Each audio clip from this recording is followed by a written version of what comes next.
Сәлем достар. Бүгін біз 2023 жылға ИП үшін минимальный зарплатадан отчисление жасауды үйренеміз. Ол үшін Каспий KZ-ға кіресіздер.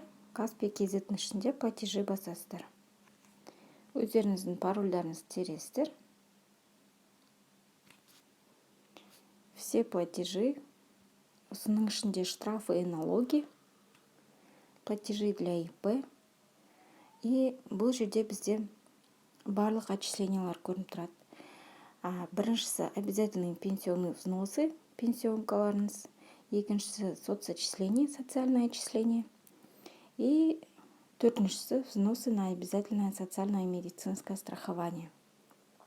Бұл жерде бізде үшінші тізімдегі отчисление на обязательное социальное медицинское страхование ол сіздің жұмысшыларыңызға төленеді. Ал сіз ИП-ның өзіңіздің атыңыздағы ИП-ға өзіңіз үшін төлейтін болсаңыз, онда біріншісі пенсионка, екіншісі соцотчисление и төртіншісі взносы на обязательное медицинское страхование деп төлейсіздер. Осы үш отчисленияны сіздер айдың 25-не дейін төлеу керексіздер. Айдың 25-і болған кезде, мысалы, январь айыныкін сіздер февральдың 25-не дейін, февральды марттың 25-не дейін, мартты апрельдің 25-не дейін. Яғни, сіздер осы айдың отчислениясын келесі айдың 25-не дейін төлеп қою керексіздер. Егер сіздер кешіктіріп төлесеңіздер, онда сіздерде пеня болады. Ал кеттік. Бірінші, обязательные пенсионные взносы. Осы жерде бізде обязательные пенсионные взносы КМП 010 деп шығады. Период оплаты біз 2023 январь айына төлейміз, осыны таңдаймыз. Иін плательщика, бұл жерде сіздер өздеріңіздің иіндарыңызды жазасыздар. Иін работника деген жерге тоже өздеріңіздің иіндарыңызды жазасыздар. Ал егер сіз өзіңіздің жұмысшыңыз үшін төлеп отырсаңыз отчисление, онда иін работника деген жерге өзіңіздің жұмысшыңыздың иіні жазасыздар.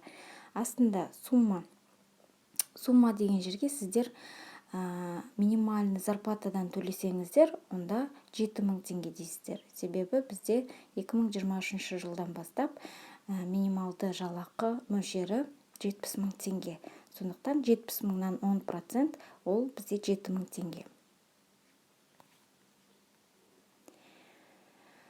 Ал егер сіздер өздеріңіз үшін минимальный зарплатадан емес, өздеріңізге бір 200 000 доход, не болмаса 300 000 доход деп қойсаңыздар, онда сол қойған өзіңіздің доходыңыздан 10% төлейсіз. Мысалы, 200 000 қойсаңыз, 200 000-ның 10% ол бізде 20 000 теңге болады. Біз осы мысалда минимальный зарплатадан төлейтін болғандықтан 70 000-нан 10% ол 7000 теңге деп жазамыз. К оплате 7000 теңге. Осыны басасыздар и оплатить деп басасыздар. Бұл жерде мен өзімнің иінімді жазбай-ақ қояйын, себебі мен қазір төлемеймін. Жалпы негізі мысал ретінде көрсетіп тұрмын. К оплате 7000 теңге дегенді басасыздар, оплатить дейсіздер, болды. Сосын фонд 3 жұмыс күннің ішінде сіздердің төлеген пенсионкаларыңызды лицевой счеттарыңызға түсіреді. Енді екінші, қайтадан сіздер платежи для ИП дегенге кіресіздер.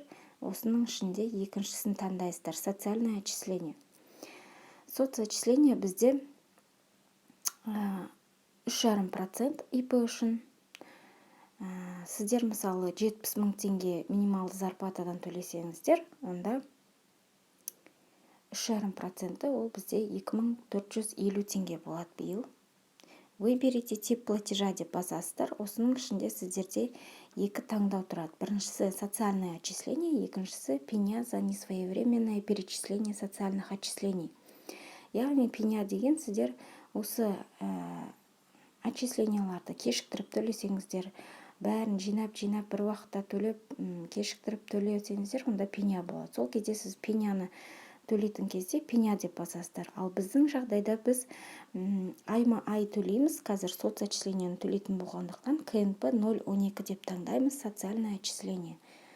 Енді екіншісі период оплаты январьға төлеп жатырмыз, январьда таңдаймыз. иін плательщика өзіңіздің иініңізді жазасыз. Иін работникаға тоже өзіңіздің иініңізді жазасыз. Егер жұмысшыңыз үшін төлесеңіз, онда иін работника деген жерге өзіңіздің жұмысшыңыздың иінін жазасыз. Сумма сіздерде минималды зарплата 70 мыңнан 3,5%, ол 2450 теңге болады. К оплате 2450 дегенді басасыздар, сосын оплатить дейсіздер. Мен мына жерде сіздерге мысал ретінде көрсетіп тұрғандықтан өзімнің иінімді жазбай жай мысал ретінде көрсетіп тұрмын. Сондықтан к оплате деп өздеріңіз таңдайсыздар да оплатить деп басасыздар. Болды.